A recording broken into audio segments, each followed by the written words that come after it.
Implicit memory in lab and in everyday experience. हमने सीखा है कि एक्सप्लिसिट मेमोरी कॉन्शियस होती है और वो सिमेंटिक और एपिसोडिक दो तरह की होती है।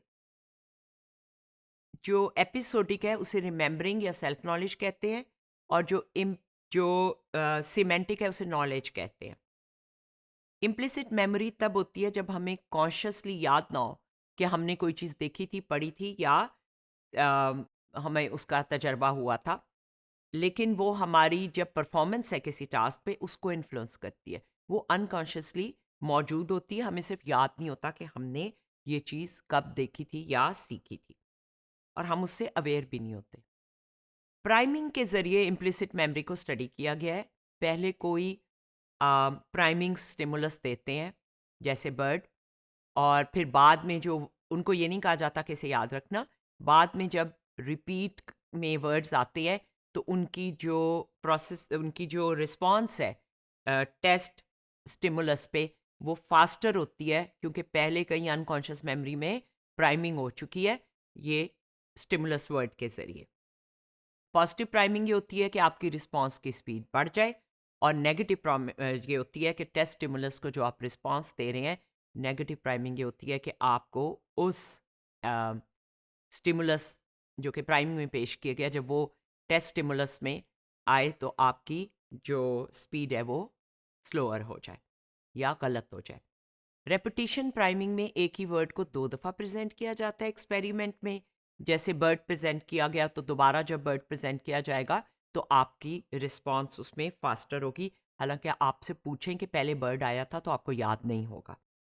कंसेप्चुअल प्राइमिंग ये होती है कि किसी लफ्ज़ का मतलब जो है वो सेम हो, कॉन्सेप्ट सेम हो। जैसे अगर प्राइमिंग एक्सपेरिमेंट में आपको पहले फर्नीचर का लफ्ज़ दिखाया गया, आपको याद नहीं करना वो, तो इसलिए आपने याद नहीं किया, लेकिन वो एक्सपोजर हो गया तो वो इम्प्लिसिट मेमोरी में रह गया। तो जब चेयर का वर्ड दिखाया जाएगा तो आपकी जो रिस्पॉन्स है वो फास्टर होगी उस पर। क्यों? क्योंकि कंसेप्चुअली फर्नीचर के अंदर ही चेयर, टेबल, बुक शेल्फ, इस तरह की चीज़ें आती हैं। अगर लोगों से पूछा जाए कि पहले फर्नीचर देखा था तो उन्हें याद नहीं होता, लेकिन इम्प्लिसिट मेमोरी का ये टेस्ट है और ये उसमें रहता है। और जो टेस्ट हैं उनमें ऐसे एक्सपेरिमेंट हुए हैं उन पेशेंट्स पे जिनको एमनेसिया हो, यानी उनका याददाश्त जो है उसमें कुछ खराबी वाक़या हो चुके, उन्हें चीज़ें याद ना रहती हों। तो उसमें अगर आप ए वाला फिगर देखें तो जो इन पेशेंट है मेडिकल, उनका परफॉर्मेंस रिकॉल की बेहतर है।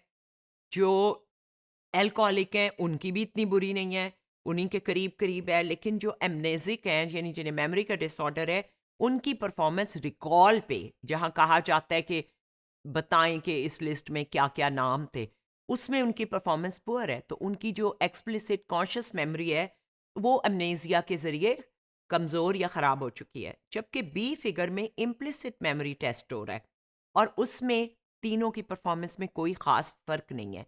इसका मतलब ये है कि जो इम्प्लिसिट मेमोरी है वो एक अलग तरीके से स्टोर होती है और एमनेजिया से इफ़ेक्ट नहीं होती, एमनेजिया से इम्प्लिसिट मेमोरी।